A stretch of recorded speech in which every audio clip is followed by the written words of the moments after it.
the chairman of the Pratishthan, ladies and gentlemen, friends, I'm very honored that you asked me to come and speak about a favorite topic of mine, which is the decline of the Indian economy, or destruction of the Indian economy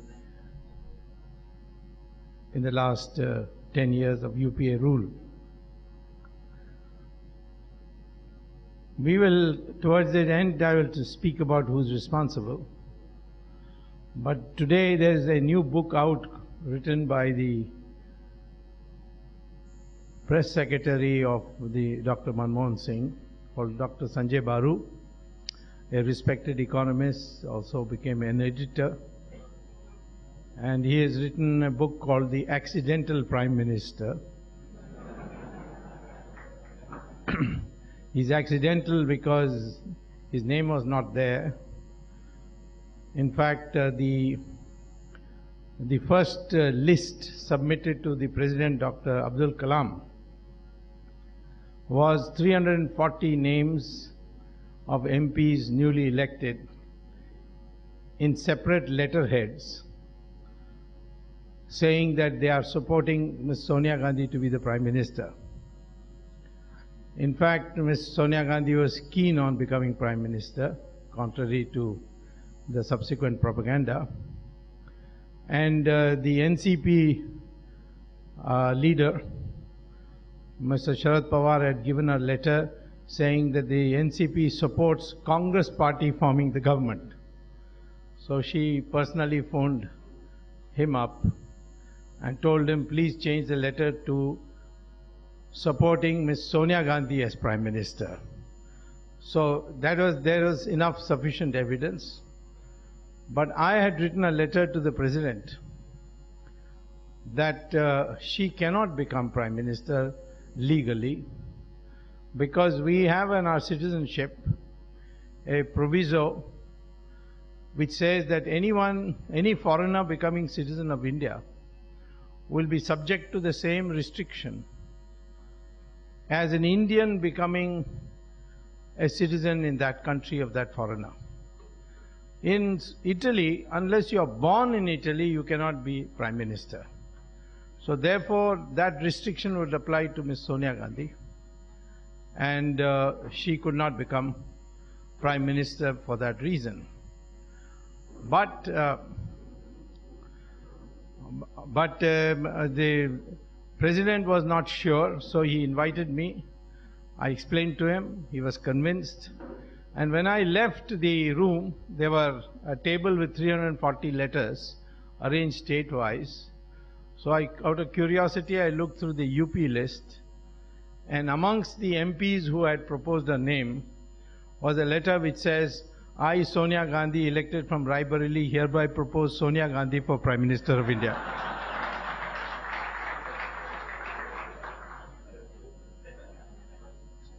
So Mr. Kalam was convinced of my argument, so he wrote her a letter at 3:30 saying, I had invited you to come and stake your claim at 5 o'clock. But now I have got a complaint from Dr. Subramanian Swamy, which I don't know the merits of.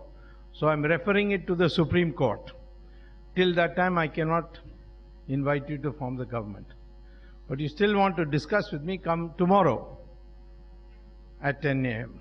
Then next day she went, had a big quarrel with him, but he didn't yield ground. And finally he said, why don't you have somebody in the meantime as a Prime Minister who will listen to you? And so she found Manmohan Singh. Today we have a contrast. Manmohan Singh was Finance Minister of Mr. Narasimha Rao, and he is credited with performing a miracle in economic development by bringing economic reforms. So as Finance Minister, he brought a miracle, but as Prime Minister, he could not do anything. How can that be? That is because the economic reform package the blueprints were prepared by me in the previous government of Chandrasekhar, and I was also a cabinet minister rank position as the head of the GATT commission in Narasimha Rao's government. And it was Mr. Narasimha Rao who gave the political clearance and saw it through, and to him the credit should go. But unfortunately, Ms. Sonia Gandhi didn't like Narasimha Rao because of the reason that in 1991, when the results came out, the Congress party had got only 240 seats.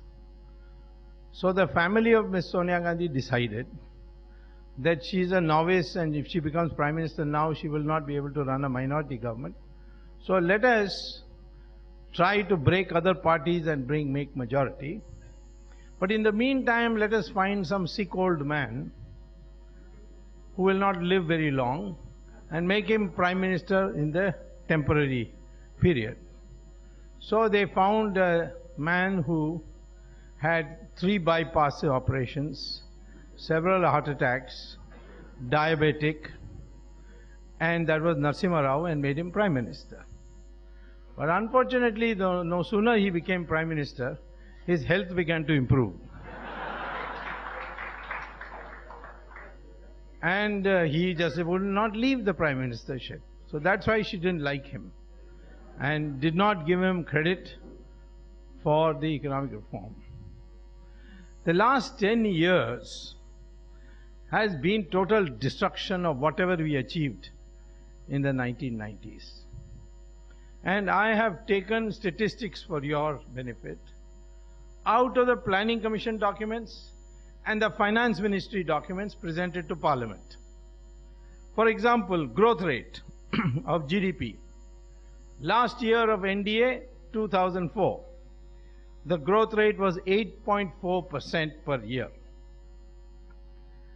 In 2014, these last 3 months, compared to the 3 months of the previous, the growth rate is 4.8%. 8.4% to 4.8%. It has come down very sharply. Then the rate of savings, which is very important because economic growth is fueled by investment. Investment is savings plus foreign direct investment. So both of them together are called investment. So, but in India, about 95% of our investment is from domestic savings. So the domestic savings also has come down from 33% to 30%. And the industrial production has come down from a rate of 7.3% to -2% this last year. These are all statistics that I have not done research and produced. They are already in publications of the Government of India submitted to Parliament. In the 12th five-year plan document, they have given for statistics on the number of jobs created. The 5 years of NDA, 1999, 2002, 2003, 2004, these 5 years, the total number of jobs generated according to the Planning Commission documents is 60.7 million, which means about 12.1 million per year. While in the 7 years for which we have data for the UPA from 2004 to 2012, the total number of jobs generated is only 15.4 million, which means about 2.2 million per year.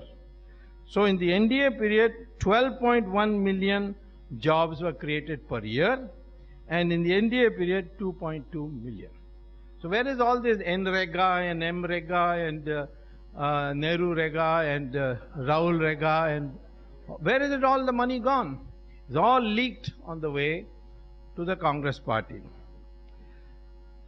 Then the more dangerous thing is that the rupee has depreciated When the NDA left, it was 45 rupees per dollar. And in this last year, it rose to 67.7%. No, 67.70 rupees per dollar. Why it did fall so much, I will tell you in a minute. But just now I'm just giving you statistics to make it very clear, based on this government's publications, all these indicators are downwards. Then short-term debt, foreign debt. Short-term foreign debt means you have to suddenly, they can suddenly go out. There's no bar that it has to stay for 5 years, 10 years. Like foreign direct investment, it has to stay for a fixed period because they have to buy assets. But short-term debt comes in form of money. It is something called hot money. It goes into stock market, it goes into speculative activities, and it can go anytime it wants to leave. That is now become, the NDA period, the last year was 3.9% of GDP was short-term foreign debt. And it has risen to 24.8 last year. That means a total external debt today has risen from $112 billion to $400 billion. And our total foreign exchange reserves is only $377 billion. So if tomorrow all the creditors say, please give back our money, we won't be able to give it back. We will then have to declare ourselves as bankrupt. So the same thing in all other indicators, the current account deficit, in the balance of payments, the fiscal deficit, the government's budget. Budget is now running a deficit which is one of the highest in the world, more like the Latin American variety, which could lead to an economic collapse any time. Because our budget today is become so rigid that a small change can collapse the Indian economy. Take the central budget today. Interest payments, you have to, all the loans you have taken in the past, you have to pay back. Otherwise it will be called default. So interest payments is one chunk. Subsidies, nobody wants to touch, another chunk. Defense expenditure, nobody wants to reduce. And justifiably, it's already too low, it has to be increased. Then police, every day the demand for police is increasing. So that expenditure you cannot cut. Government salaries, can't cut because there's an election every 2 years. So you can't afford to do it. So all these categories, if you add them up, it turns out to be 98% of the revenue of the government. 98% of our revenue goes for this. So how are you going to spend, where are you going to find the money to borrow or to expend on capital investment? So the government then goes to public sector banks and said, give us your surplus cash. So government borrows from our banks. And that has reached a stage where today if you borrow 1 rupee from the bank, you have to return 96 paisa for the past loans which you have taken, interest and principal. So in another 2 years, if this continues, then it will become more than 1 rupee. That is called debt trap. Then the economy will collapse. So this is another statistics which is very alarming. So therefore, we find that on the financial front, the country has been practically destroyed. In every other field also we find the same thing. Agricultural growth rate down, going down every year. The investment in agriculture is going down. Farmers are committing suicides. And on the other side, we find power systems, they are malfunctioning. We find roads, for example. During the NDA period, first let's start from 1947 itself. 46 years, 1951 to 1997. These are 46 years of planned economy. 263 kilometers of road was built every year. Now, after that 6 years, NDA came, 1998 to 2004, and the NDA built 4,467 kilometers. That is, 46 years, only 253 kilometers per year of roads were built, new roads. NDA in 6 years built 4,467. And these last 8 years, for 2 years we don't have data, the UPA government has only built 1,406 kilometers per year. So in every indicator you can think of, the country is on the verge of a collapse. So just as time has come for a change of government, and it looks like there will be a change of government, because I saw all the opinion polls since September. And in September opinion poll, NDA was to get only 140 Lok Sabha seats. Then came November opinion poll, December opinion poll, 2 opinion polls in January, and then in February, and now in March 20th, another poll came. So from 140, the March 20th of 2014 poll shows it's gone from 140 to 260. And another poll is coming on 30th April. I'm sure it will say 300 for India.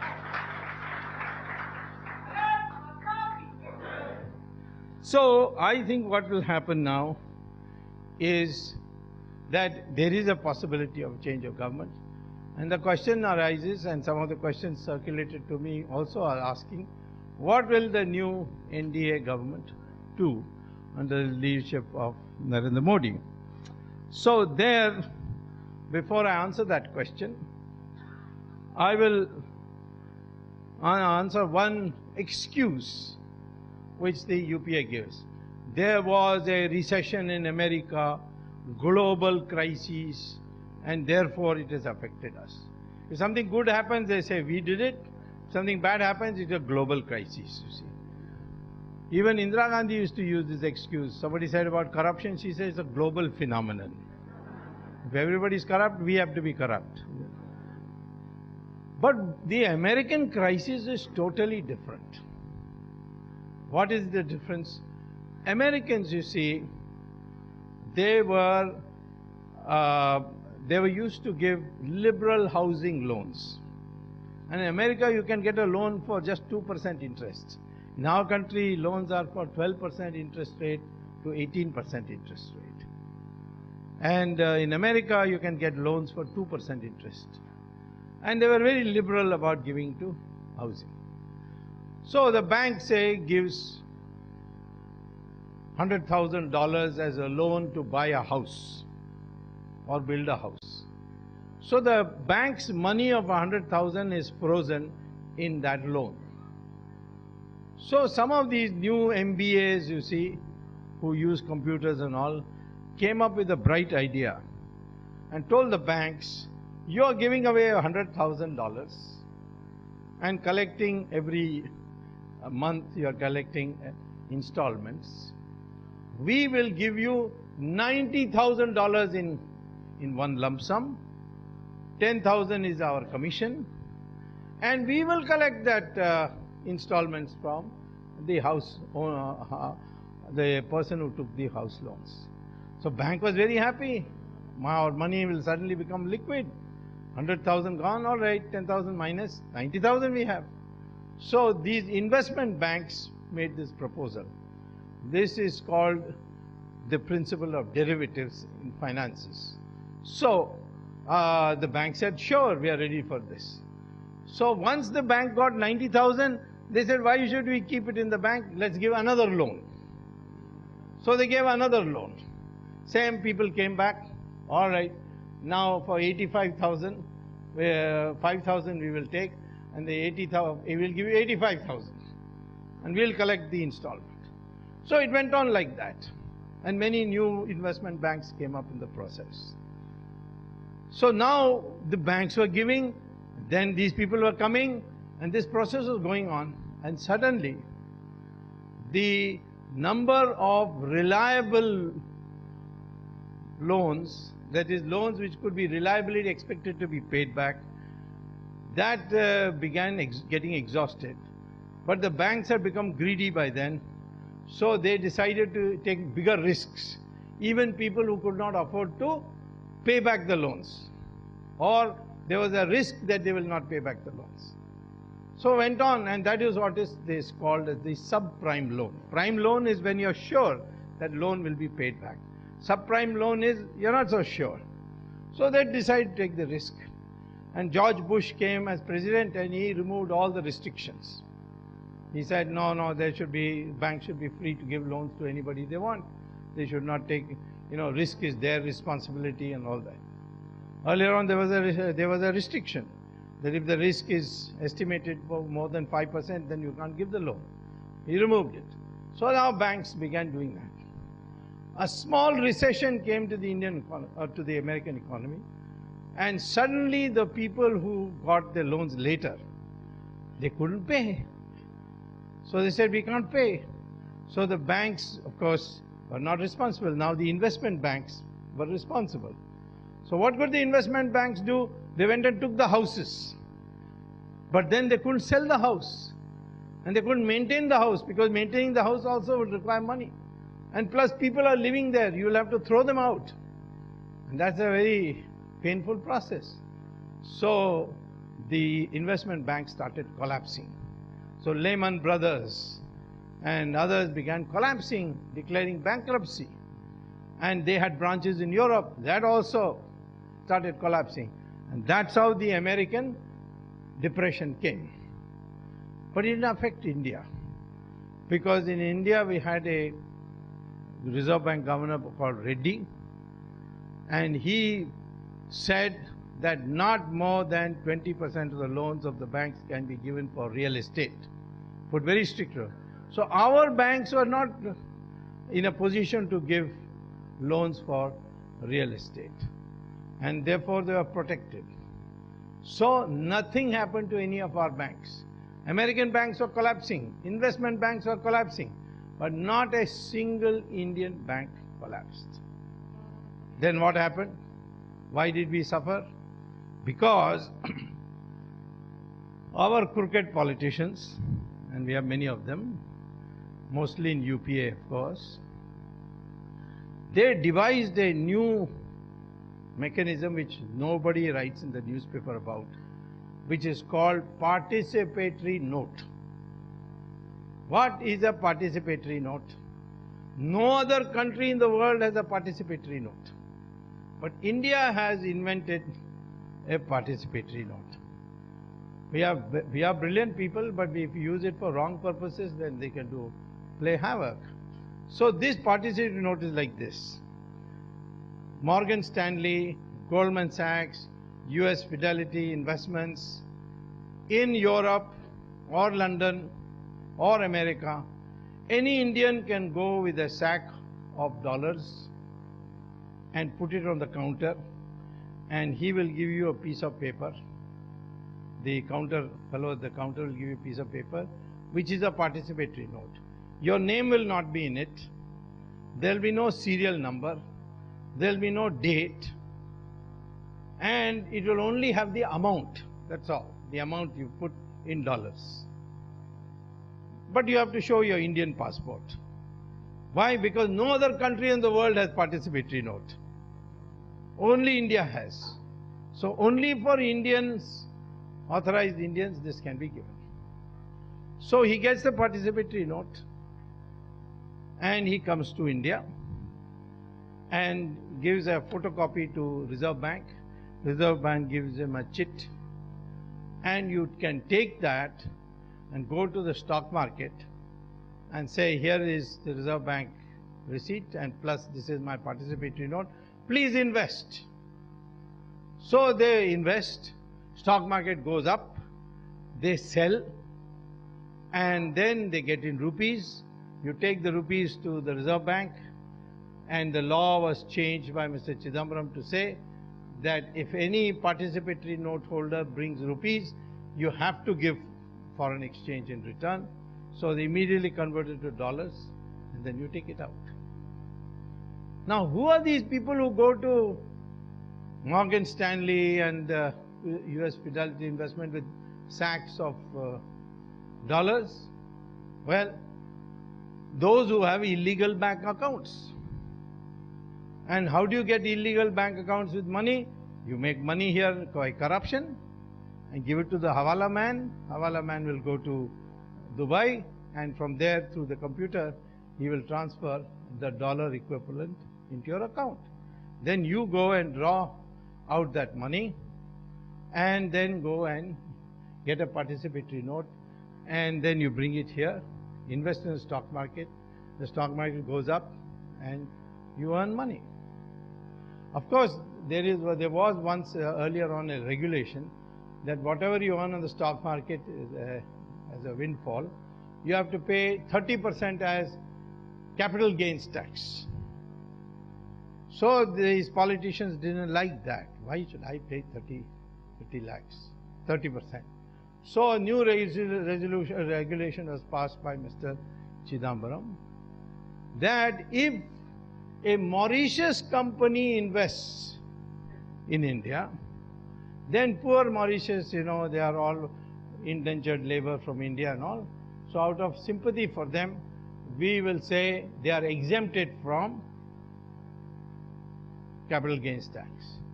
Now in Mauritius, you can register a company for $1, just $1. So the people with that participatory note come to Mauritius, they invest they set up a company, and the company comes and invests here. And as a consequence, they don't even pay these capital gains tax. Now what happens? When this money comes in, it is permitted also to go out quickly. If they had said if you bring in money, you can't take it away for 6 months, it would have been a different thing. But the law is that whatever money is come by participatory note can go out within 5 minutes without any restrictions. So all the politicians and top businessmen, they have converted a good part of their corruption money into participatory notes through the Hawala route, put in the bank and bring it here. I was surprised when I was doing this 2G spectrum scam. I found that all the 9 companies which got the license, spectrum license, all had an office in Mauritius.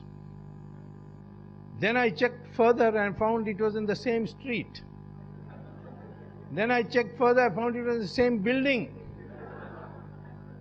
Further checking showed it was on the same floor, in the same room. And the room was locked and there was no furniture inside. Bogus address.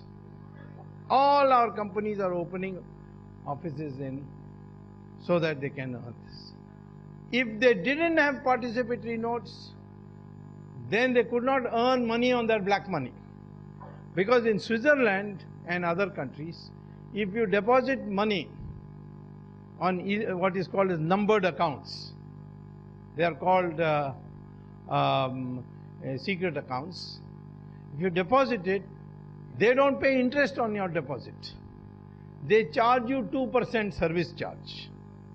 And for Switzerland, it is a very good business because they get 2% from Indians, and with that money they go and invest in American bond market and get 4%.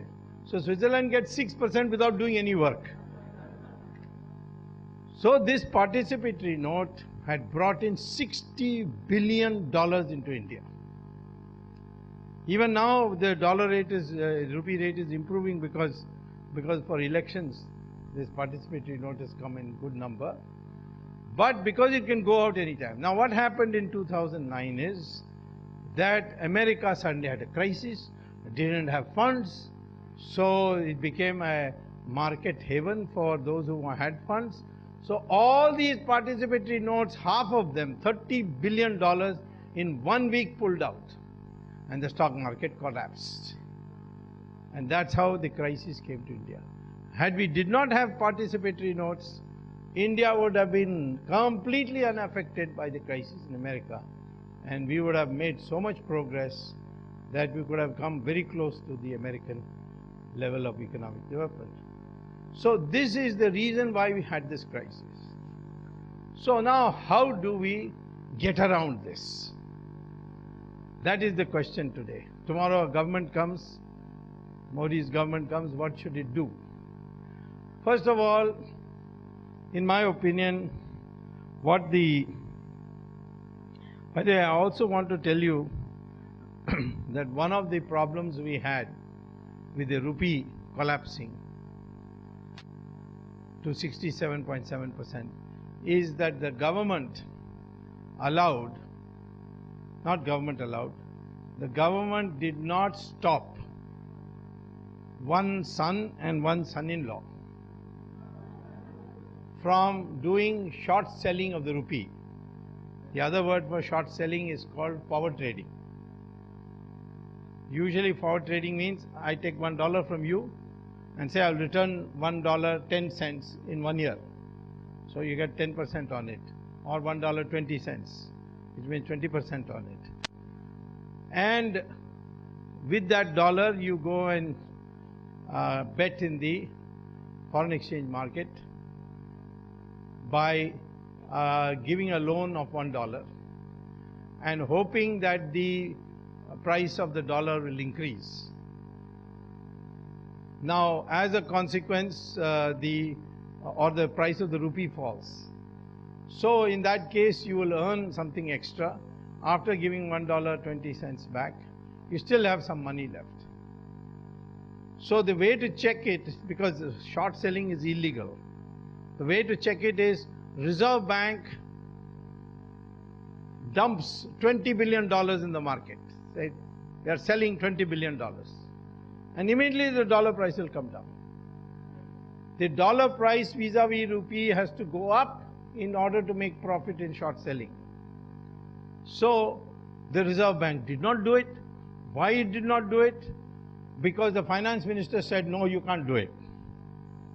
Mr. P. Chidambaram. He is quite a crook. And he's a lawyer also. So a lawyer who's a crook is a dangerous animal. I've tried to catch him in 2G, but he has slipped out of my hand. But not for long. When I get my government, I'll fix him, send him to jail.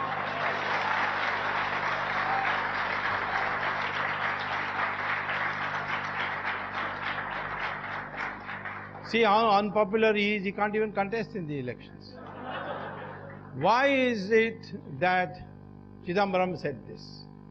Because his son was doing short selling in Singapore. Why shouldn't the Prime Minister intervene? Because her son-in-law was doing short selling in Dubai. Mr. Robert Vadra, some people call him Robert Vadra. He was doing short selling in Dubai. This man was doing short selling in Singapore. And therefore, they could not do what they had to do. We have $377 billion in reserves. 20 billion you could have put. The rupee would have come down very fast. And these people have become bankrupt. But because they wanted to support the illegal activities of this son and son-in-law, our rupee crashed like this. Now to fix it, fix the Indian economy, we have to go back from this 4.8% per year growth rate to 10%. And is it possible? Yes, it is possible. It is possible if the level of savings in the country as a ratio of GDP rises from the present 30% to 35%. Which means you have to encourage people to save more. Who are most of the savers in India? The middle class. They are bulk savers. 80% of the savings of our country is due to middle class. And that too, the women in the household of middle class. The real heroes of India in economics are the women who work in the kitchen, because they are all the time saving. Women are very, very particular about saving. And it is this savings which is giving the country so much saving. We are one of the highest rate of saving for households in the world. So we have to now make it possible for families to save more. How to do it? Well, I suggested one measure to the party. The party wanted me to dress it up in a more acceptable language. My language was abolish income tax. Because who pays income tax? Rich have got chartered accountants, so no problem. In fact, Dhirubhai Ambani used to pay zero income tax till 1996. And G.D. Birla showed an income of only 18,000 rupees a year. Because they have trusts and they have exemptions, you have expenses, so everything is the chartered accountant takes care of. And the poor people, they are below the income tax level. So the people who are paying income tax, middle class, salaried class, young entrepreneurs, young professionals, small and medium industry owners, these are the people who are paying income tax. And they are harassed. Even if they wanted to pay, they will be harassed. So therefore, encourage them to save by abolishing income tax. Party said, people will say that our party is for rich people, so give it in different language. So I've given it in a different language. We will restructure our tax system and we will raise the exemption limit to 5 lakh rupees a month. And anyone above 5 lakhs, if he saves in form of bank deposits, term deposits, that is 3 years, or bonds, government bonds, or share certificates, or in investment projects, all that will be deducted from the income before the tax is put.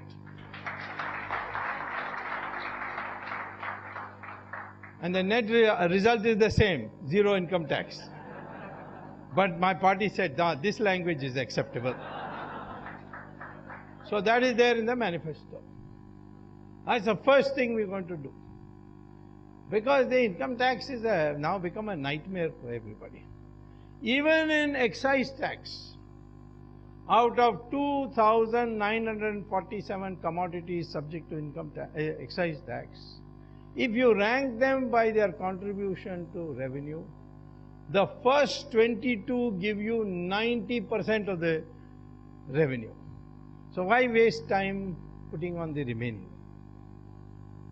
Remove it from the others, provided you tell them this has to be transferred in lower prices, and only retain it for 22. These are the tax reforms we want to bring, because it will enthuse the people.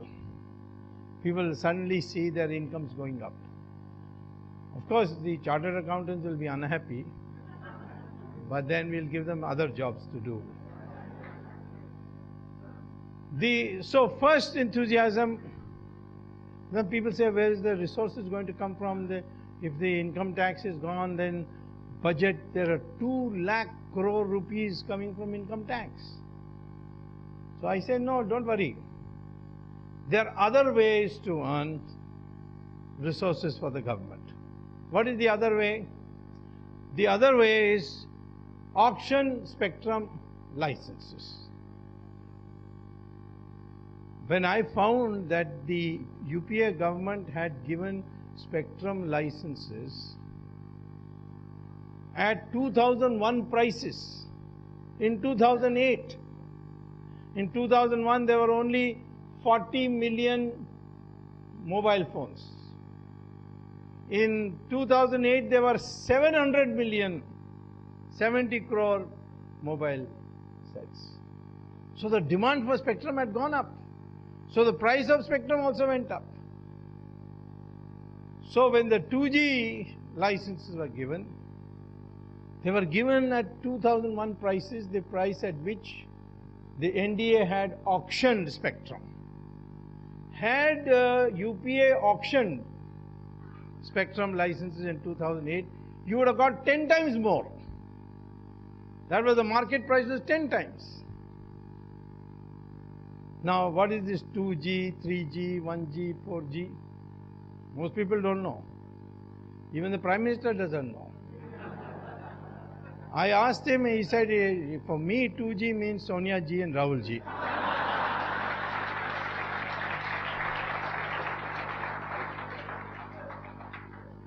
But you see, when the cordless phone came, that was 1G. G for generation, PD, as they say in Hindi.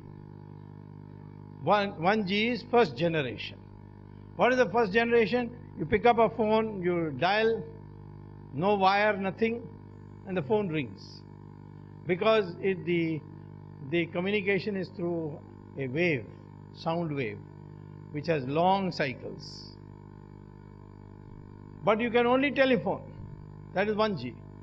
Then came 2G. In 2G you can telephone, you can send SMS, you can send email, you can send pictures.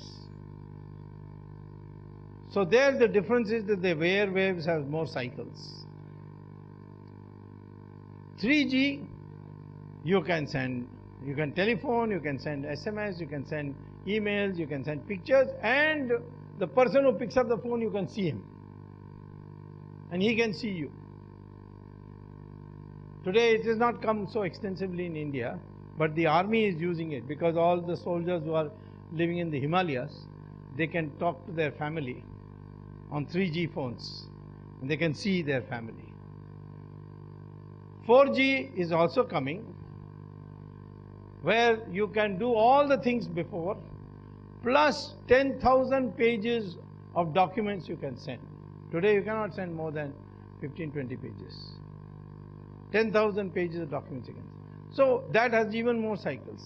And in the atmosphere, in the sky, you have to make sure that they don't collide with each other. So these channels created, they are called spectrum. And that is limited. So there is a demand. So demand grows up, the price goes up. 10 times was the price. But they sold it at 1/10 the price, 2001 price.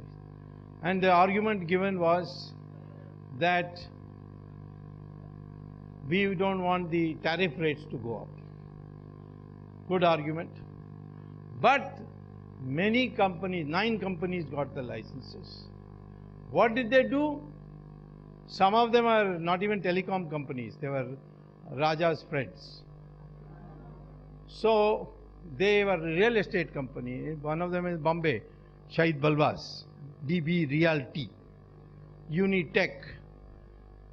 These were not telecom companies. They didn't have a tower, nothing. And they were Raja's friends. So they got it. And what did they do? Shahid Balwas went and sold it to this Abu Dhabi company called Etisalat at 8 times the price. He sells to, buys from India from the Indian government at 1,680 crores for 4 megahertz. Sells it at 8 times that.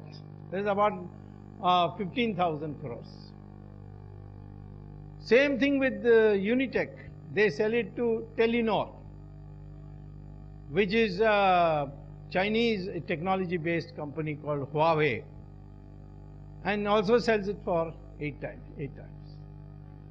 Tata sells to Docomo at 13 times, because Tata has got towers, this thing, that thing, so it was able to command a higher price. It sold it for 13 times, 50% of their spectrum.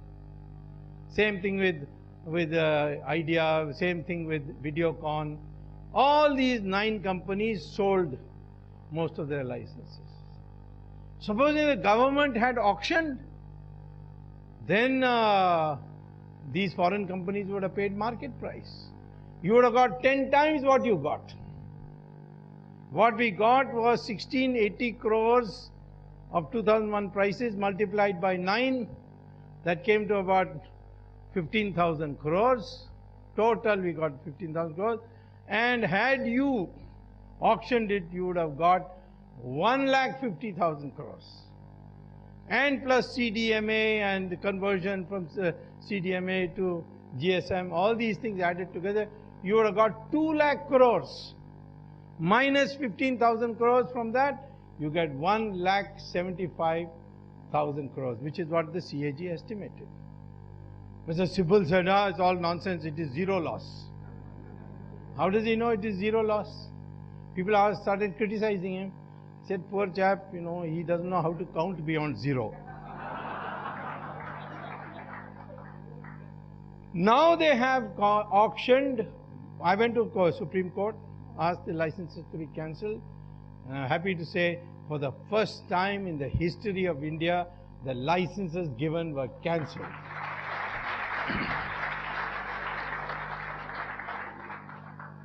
Now the court has ordered them to auction. They have auctioned. They have not auctioned all together. They auctioned only 10%. And they got 68,000 crores in the first thing. And that was used in this budget. And this Chidambaram, was a 420 number 1, he told Parliament, see, I have brought down fiscal deficit. How has he brought it down?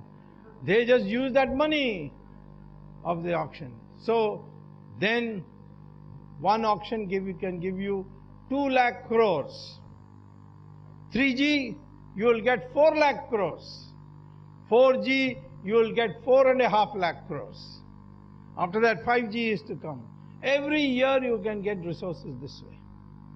What is the total income tax bill? 2 lakh crores.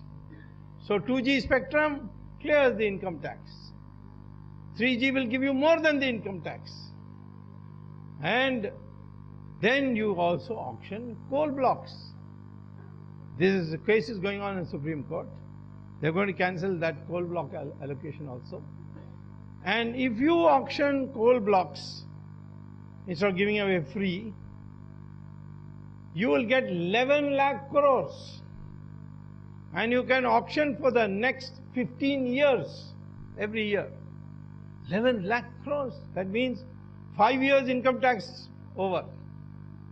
More than 5 years. Oil fields which has been given free to Ambani's. Auction that, you get 24 lakh crores. If you bring all the money that is deposited abroad back, you will get 120 lakh crores. Can you get it back? Of course you can get it back. What do you have to do? Use the United Nations resolution of 2005 on terrorist financing, issue an ordinance. New parliament issues ordinance. There are 70 countries which do secret banking. All these 70 countries should be given a copy of the ordinance that all Indian accounts are hereby nationalized. If anybody can prove that the account is opened fairly, if anyone can prove that the money deposited is legal, we'll return the account. You will get it back. Why can't the present government do it? Because their accounts are there. How can they do it? So you can get 120 lakh crores of Indian money come back. No shortage of resources in this country. This is a myth that has been spread. So therefore I am saying to you that to raise the level of savings, encourage people to save more. Shortage of resources, none. And use this money for good things. All the surplus money. Agriculture. It is the most important sector potentially. India can become the global agricultural power. Why? because we are the only country where agriculture can be carried out and carried on 12 months of the year. America, 5 months snow, can't do. Europe, 5 months snow, cannot do agriculture. China, for most parts of China, 3 months snow. India is the only country where you get sunshine, water, weather, for doing 3 crops a year. Today we are only growing in 25% of the land more than 1 crop. 75% is lying waste for 2 crop seasons. What do we need to do? Give good seeds, ensure water, see that everybody gets water, electricity, and the agriculture boom. Is this realistic? Of course. This is what Narendra Modi did in Gujarat. He was having growth rates of 1.5% in agriculture. Today it is growing between 11 to 12% per year for the last 6 years in a row. What did he do? He went and told the farmers, I'll give you 18 hours of uninterrupted electricity with a voltage fluctuation of only plus minus 5 volts. Why voltage fluctuation? Because you have irrigation pumps and the fluctuation is too much, it burns. So the farmer loses. So therefore, we need to ensure water, electricity and so on. And these farmers can grow 3 crops a year. Yield per acre in India, lowest in the world. The yield of per acre of agriculture, per acre of rice is 1/7 that in Japan. It's wheat 1/4 in United States. So in all the crops, India's agriculture is the lowest. Yield is the lowest. So what do we need to do? Give water, fertilizer, everything. It will increase the yield. Indian Council of Agricultural Research Institute and Indian Agricultural Research Institute, both of them in experimental plots are producing 8 to 9 times the amount of food production that a farmer does. If the Agricultural Institute can do it on Indian land, why can't the farmers do it? Because they don't have water, they don't have fertilizer, they don't have pesticides. Provide them and then export it. All the surplus that will be created, you export it. And internationally, Indian agriculture price is the lowest. Price of rice compared to South Africa is 1/6. Price of wheat is 1/3 that in United States. Price of fruits, price of vegetables, all lower. Price of sugar, lower. Price of milk is 1/10 Europe. And we have 150 million cows. The average yield of milk from a cow is only 200 liters per year. In Israel, because they feed their cows well, each cow gives you 11,000 average, 11,000 liters per year. So if 150 million cows give you 11,000 liters per year, how much milk you will have? You can have bath in milk. All you need to do is pasteurize it, bottle it, put it in cold storage, send it to Europe for sale. We have neglected agriculture. This is the great fault of Jawaharlal Nehru. Mahatma Gandhi had said in 47, Sardar Patel had said, our agriculture has been bled by the British. See, in 1857, when Rani Jhansi led what Savarkar correctly called as the first war of independence. The British call it mutiny, to degrade it. But the correct is that it was a rebellion, all India rebellion. Right from Tamil Nadu to Kashmir, there was a rebellion. Not only in Meerut, as they are trying to make out. And this rebellion was financed by the Indian farmers. They collected the money, they collected the manpower and gave it to our Rajas and Ranis. So the British, after crushing it, said that this is a dangerous part. So we must break the back of the farmers. So what they did was they got hold of all the criminals and made them into zamindars and said, you have the power to collect as much money as you want, provided you give this much amount for running our administration without fail. And if you default, then we'll remove you and appoint somebody else.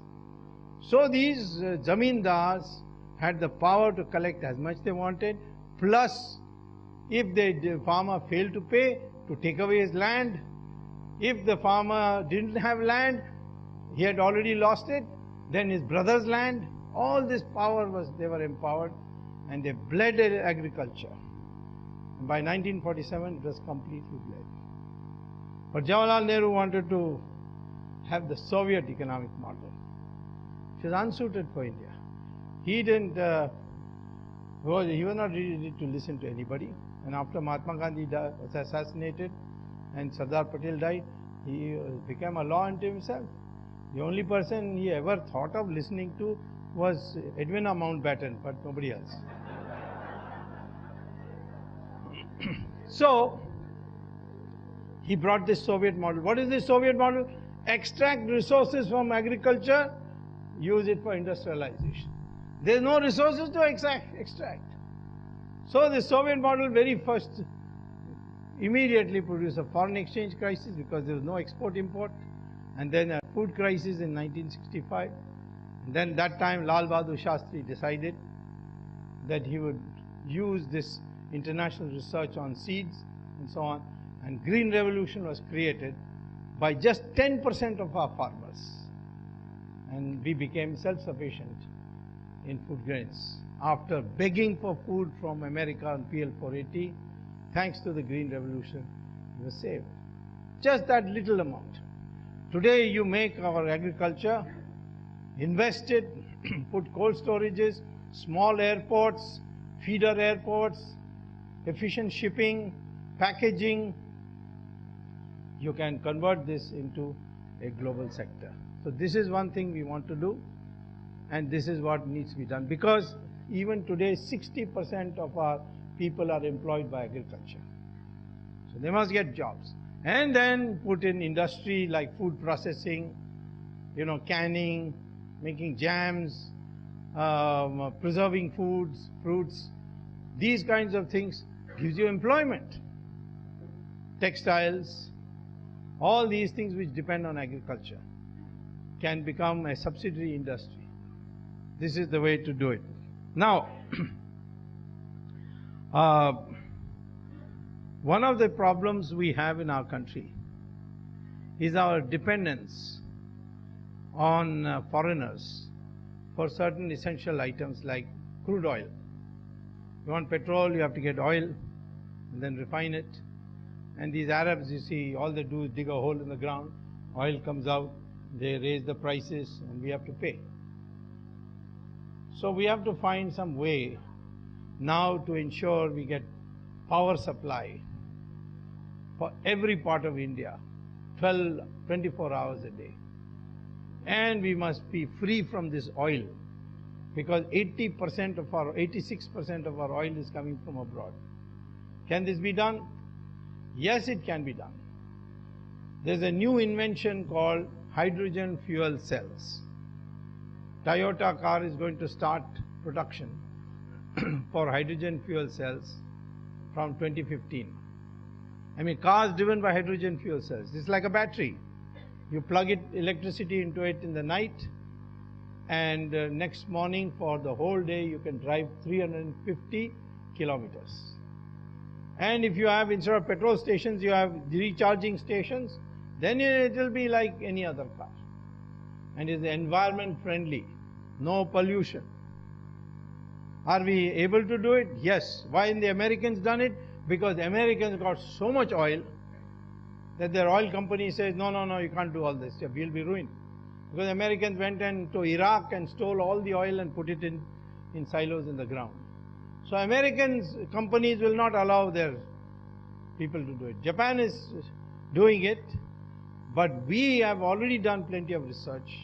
We need to focus our minds on this and see that hydrogen fuel cells is produced in India. And if we produce it, then the whole of Asia will buy from us. So oil demand will go down. Even China will buy from us. And if oil demand goes up, then what these poor Arabs will do? They will have to go back to their tents and their camels. Yes, because there is no industry. You go from Morocco to Indonesia. In the entire Arab world or the Islamic world, there is no industry. It's all oil dependent. You want to finish off terrorism, one way is to reduce the dependence on oil. So, who can do this? Young people. And we are the luckiest people today because for large countries, we have the largest number, proportional wise, of young people. 70% of our population below the age of 35. Average age of an Indian is 26. What is the average age of an American? 37. China 36. European 46. Japan 50. These are aging populations. Why is Europe having economic problem? Because their population growth rate has suddenly dropped.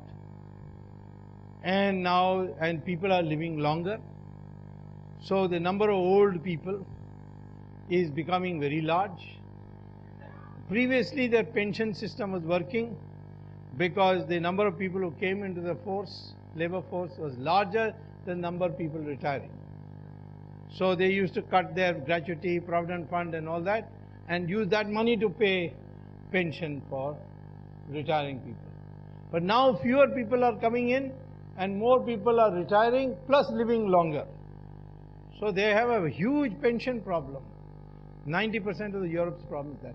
Ours, you see, because our people did not agree to Mrs. Gandhi and her son Sanjay Gandhi forcibly sterilizing us at the encouragement of the Western world.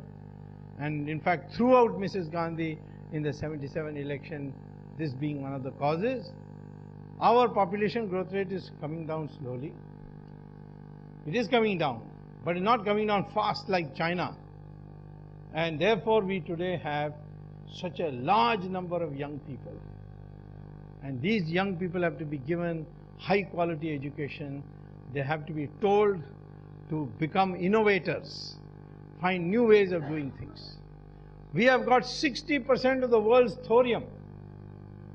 In another 20 years or 25 years, there will be no uranium in the world.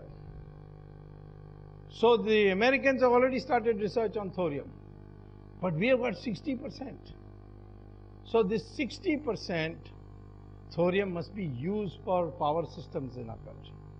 There are 3 cycles. We have already mastered 2 cycles. And the 3rd cycle, if we master, then we can set up thorium reactors.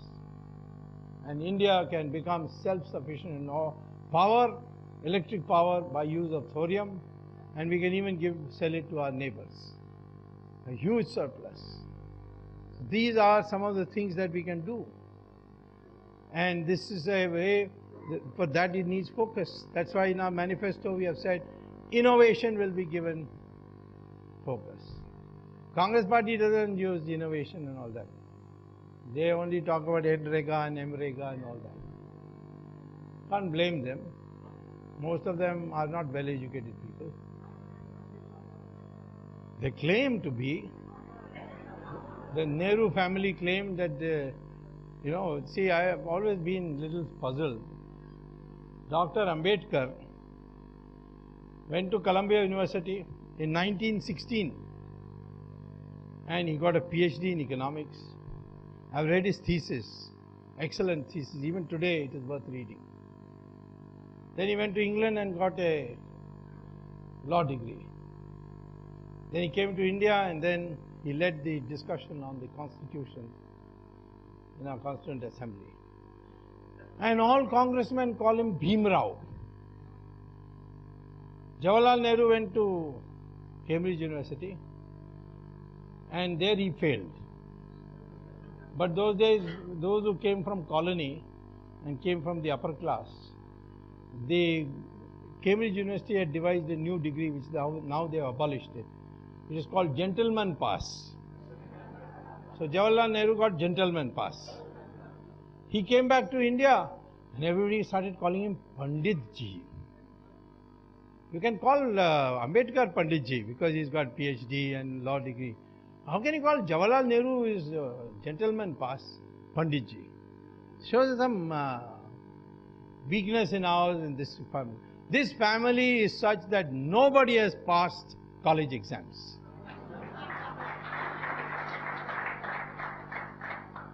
Sonia Gandhi claimed that she got a degree. I must say to the credit of Rajiv Gandhi, he never claimed he got it. He went to Cambridge, he failed there, so he went to Imperial College, he failed there also. And then he married Sonia, he failed there also.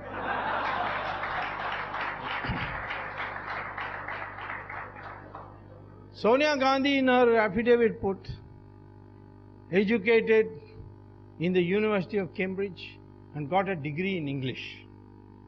By chance I had gone to give a lecture in the Department of Economics in Cambridge University, and at dinner time I asked them what kind of student she was. They said, she was never a student here. I said, really? Can you give this to me in writing? They said, you give us a letter, we'll give you in writing. So I immediately wrote by hand a letter, and they gave me a letter from the registrar. There's no such student. Of course, I put all the names. Sonia Gandhi, Sonia Maino, Antonia Maino, Edwige Maino, Albina Maino, Antonia Maino. All the names I put. And they said, no, there's no such student. So I came back, and that time the NDA was in power, and Manoj Joshi was the speaker.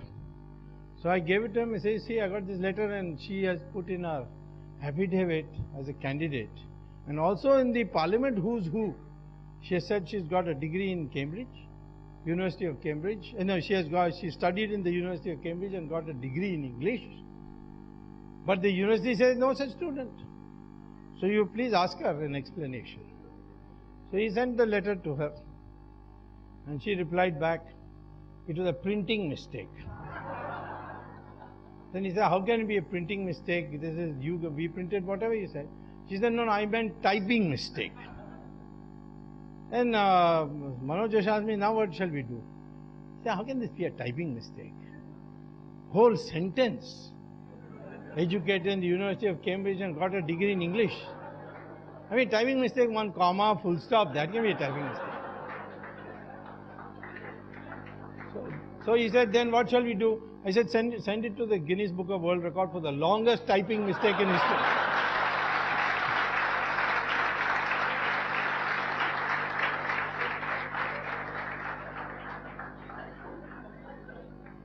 This Rahul Gandhi, he went to Doon School. There, senior Cambridge got through on rifle shooting, And then he got on rifle shooting quota, he got sportsman quota, he got into St. Stephen's College. Plus that he was a Christian, so they gave preference also. He failed in Hindi there, dropped out. Rajiv Gandhi was my friend, and he was one day telling me, this boy needs to study abroad. Can he go to Harvard? I said, no, see, his grades are very bad. I will not take him. He said, no, there must be some way. So there's only one way. You donate $10 million, they will give him admission. But once he gets admission, then he has to work as hard as any other student. Otherwise, they'll throw him out and keep the $10 million also. So he said, no, this environment is not good. So if he goes to Harvard, he will improve. So somebody, I think the Hindujas, put $10 million and he got admission. 4 months he was thrown out. And he then went to I don't know where. And now he comes and tells Arnab Goswami, I've been to University of Cambridge and I've got an MPhil degree. Now MPhil degree, you have to pass an exam, then you have to write a thesis. Again I had gone 2 years ago to the university. And I went to the Department of Economics. I said, is this fellow a student here for MPhil? They said, no. But he was a student in a department called Development Studies, which deals with land acquisition. Must have taught Vadra how to do it. So I went to the Department of Development Studies, and there I found everything being shut down. I said, what happened? They said, no, we are not getting any more students, so we are closing down the department. But then I said, I've come to look for Mr. Rahul Gandhi, whether he got MPhil. See, if he got MPhil, he should have a thesis. If he has a thesis, it should be in the library. So I went to the library, couldn't find the thesis. Then I came back and told the department chairman. Department chairman said, okay, then he must have taken the exam. I looked at the exam, there was no exam. I mean, no record of the exam. So I didn't know what to do. So I went back to the university, and they told me he had come in a different name. What name? Raul Vinci. R-A-U-L-V-I-N-C-I. Now that is the name his mother gave when he was born. When he was born, his mother was an Italian citizen. That is, he was born 1970, mother became Indian citizen only in 83. So in 1970 she was still Italian. She had sent a letter to the Italian embassy that I have given birth to a son and his name is Raul Vinci. So I got convinced. Then I asked them, is this Raul Vinci? They said yes. Then I accessed the record, because Rahul Gandhi I didn't find anything. But Raul Vinci I found, and I got the certificate. And the certificate says that Mr. Raul Vinci was admitted to MPhil, but of the 4 courses he failed in economics. Therefore no MPhil. Now Arnab Goswami asks him, that Swami says like this, he says, well, I've got the certificate, I'm willing to show him. But I've asked him, I've sent messages to him, he's not showing me. Because he can't. So I'm waiting to see how he files his nomination papers. Because you have to swear. If there he says MPhil, I'll file a case against him.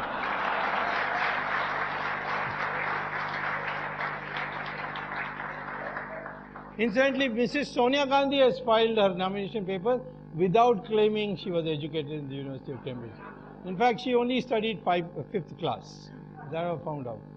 And then she went to England to learn some English so that she could get a job. And I've always asked the Congress party people.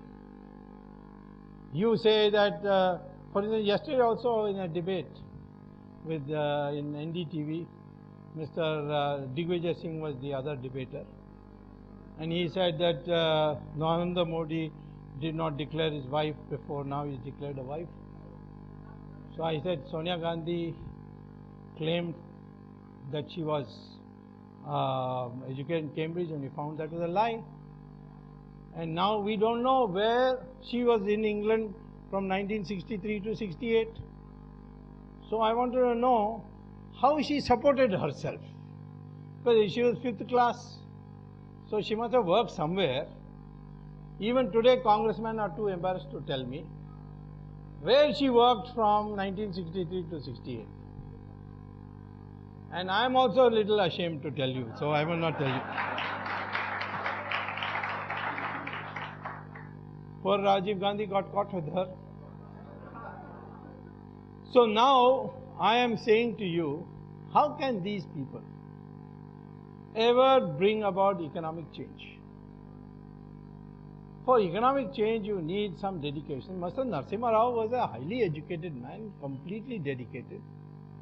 He could use people, he even got work done out of Manmohan Singh. People say, why is it that Manmohan Singh cannot take decisions? He is a Prime Minister of the country, what powerful chair it is. Well, I tell people, have you ever been to a circus? In a circus, there is a cage, 5 lions there, strong, well-fed lions. One thin ringmaster will come in, close the gate and go in, And then he will order the lions, climb up. They'll all climb up. Open your mouth. They'll all open your mouth. He'll put his head in each of them. I wondered always when I was a little boy, why these lions don't bite him, bite his head off. Because they have been brought up that way. From the cub stage, they have been brought up to obey orders. So even though they have so much strength, they don't know. But they only know how to obey orders. And you know, in Sanskrit, lion means sing. So Manmohan Singh is also a circus sing, you see. He has been learned, he has been taught like that, to obey orders. And he cannot take a chance. The only good thing Manmohan Singh has done in these last 10 years is not resign his job, because had he resigned, then Rahul Gandhi would have become Prime Minister. That would have been a disaster for the country.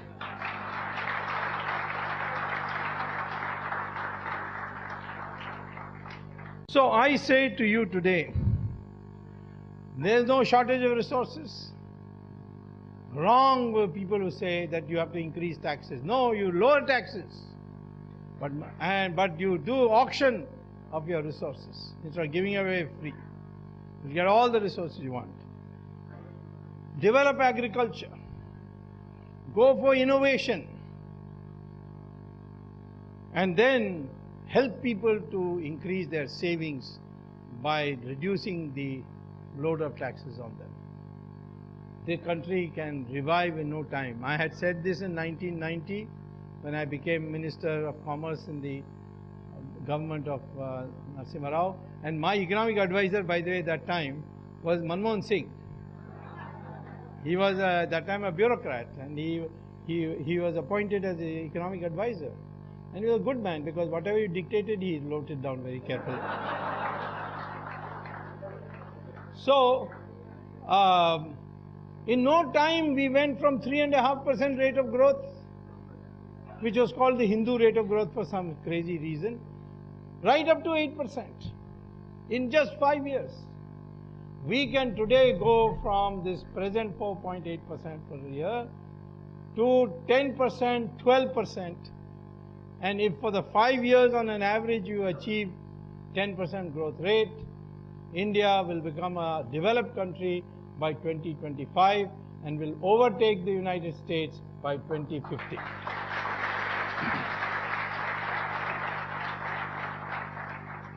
So all it requires is resolve.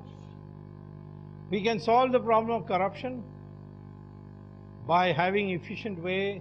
First of all, you must catch big people, not small people, policemen and all that. Catch big people, so then everybody gets afraid. If it can happen to them, it can happen to me. Second is, we must change our philosophy. I had a student called Rajat Gupta. He went to America, did wonderfully. I in fact gave him a recommendation to Harvard Business School. And what happened? He went there, made a lot of money, and then suddenly he did illegal things because of greed.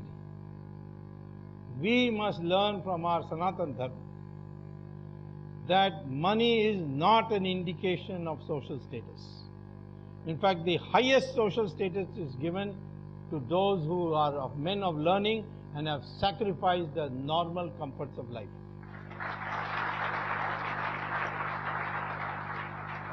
Americans used to ask me, how can you follow Mahatma Gandhi? I said, why? He said, you're not properly dressed. So how can you follow him? I said, why in your country leaders have to be properly dressed? He said, yes. Must have a lovely tie, suit, boot, shining shoes. Otherwise we will not accept them. It is true. In our country you have leaders simply dressed. Our spiritual leaders, they have only one piece of Bhagavad Kapda. And everybody worships them. You see their spiritual leaders, the Pope, satin gown, diamond necklace, ruby necklace, and then his cap is full of jewels. Their society is a one-dimensional materialistic society, and that produces greed. It doesn't produce happiness. If it produces happiness, why rich Americans are coming to Sri Sri Ravi Shankar's ashram and Baba Ramdev's ashram? Looking for happiness. Happiness is what Deen Dayal Upadhyaya had once said. It has to be a harmonization between material prosperity and spiritual advancement. That is Sanatan Dharma. And then there will be no greed. And if there is no greed, there will be no corruption. Of course, you must catch people who are corrupt. There are always bad people in society. But the society should not develop a view that the more money you have, the more status you have, which is now developing in our country. That has to be checked. And that's why people are being corrupt also. So we can transform India, but it requires dedicated leadership. And in my opinion, under the present proposed leadership of the BJP, namely Mr. Narendra Modi, and the team is likely to assemble, India can transform in 5 years and become a democracy. Thank you.